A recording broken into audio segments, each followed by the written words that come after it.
Also another appendix which provides information on the smaller trusts within your area.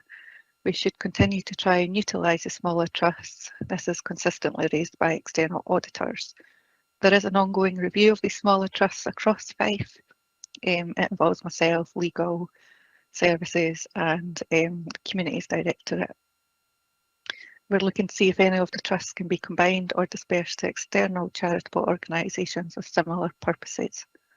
I have committed to bringing a report to the area committees on the progress of this review around April time next year, and I'm happy to bring it round to this committee as well. It's just to point out that we wouldn't make any changes to any of the trusts without approval from yourselves. All the review is we are suggesting appropriate action. I'm happy to take any questions. Thanks very much, Eleanor, for your report. Do we have any questions for Eleanor? Councillor Erskine, please.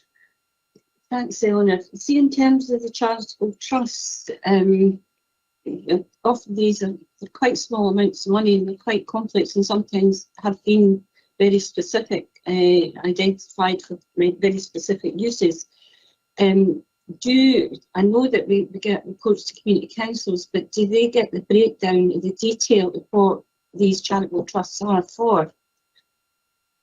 As in the money around it, or as in the purposes it can be used on? Yeah, I can recall, and I can't remember which one it was. It might even have been Benarty. There was a trust for shoes.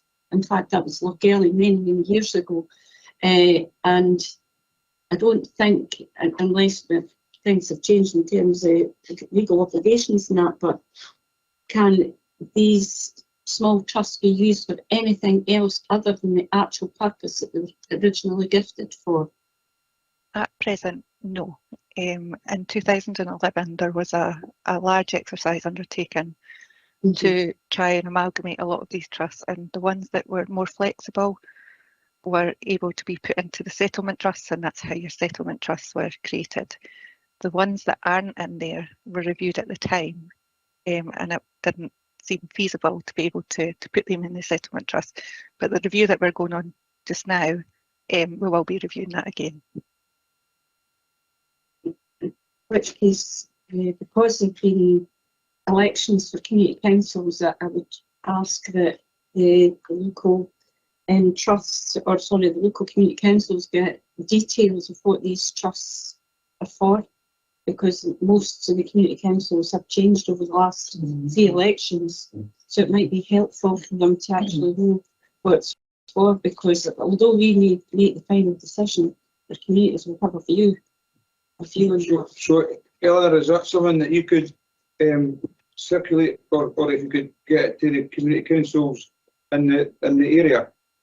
I don't have that information just now because we are just at the initial stage of the review, but the community council will have access to the report that I produce and bring round yourselves in April, and I'm hoping that that does have all the information as to what the original purpose was and our justification for either disbanding it or amalgamating it. So that should give them that information. If I have anything to share beforehand, I will keep Anne-Marie up to date and she can filter that back to you.